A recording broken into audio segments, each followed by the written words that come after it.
पुण्यातील एका इंजिनिअरिंग कॉलेजच्या हॉस्टेलमध्ये भैरव काका, ज्यांचं वय 65 वर्ष आहे, ते मेस चालवत होते. त्यांचा एक कडक आणि अटळ नियम होता, तो म्हणजे ताटात एकही अन्नाचा कण उरता कामा नये. जर एखाद्या विद्यार्थ्याने अन्न वाया घालवलेच तर भैरव काका सर्वांसमोर त्याला टोकायचे.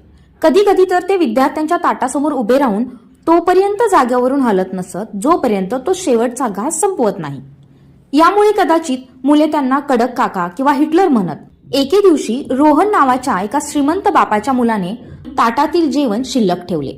जेव्हा काकांनी रोहनला टोकले तेव्हा रोहन रागाच्या भरात सर्वांसमोर जोरात ओरडून म्हणाला, मी पैसे भरतो, मला पाहिजे तेवढं मी खाईन आणि पाहिजे तेवढं टाकीन. दुसऱ्याच दिवशी रोहनने कॉलेज प्रशासनाकडे तक्रार केली. काकांचा स्वभाव उग्र असल्याचे सांगून त्यांना मेसच्या कामावरून काढून टाकण्यास भाग पाडले. मेसच्या दरवाजाला कुलूप लागले आणि भैरव काका तिथून निघून गेले. काही दिवसानंतर कॉलेजच्या आवारात चर्चा सुरू झाली की काकांचा मृत्यू झाला. काका एका साध्या पत्र्याच्या शेडमध्ये राहायचे. जेव्हा पोलीस आणि काही विद्यार्थी तिथे पोहोचले तेव्हा त्यांना एक जुनी लोखंडी पेटी सापडली.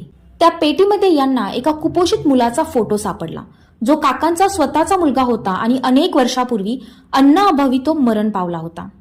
त्याच सोबत एका अनाथ आश्रमाचे आभार मानणारे पत्र आणि अनेक वर्षाच्या मनी ऑर्डरच्या पावत्या त्या पेटीमध्ये सापडल्या.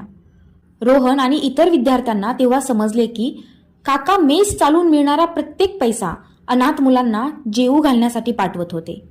त्यांना एकही अन्नाचा कण वाया गेलेला सहन होत नव्हता, कारण त्यांनी अन्नाशिवाय आपल्या पोटच्या गोळ्याला गमावले होते. आज त्याच मेसच्या बाहेर एक पाटी लागली आहे, ज्यावर लिहिलं आहे, प्रत्येक घास मौल्यवान आहे आणि अन्नाचा आदर करा.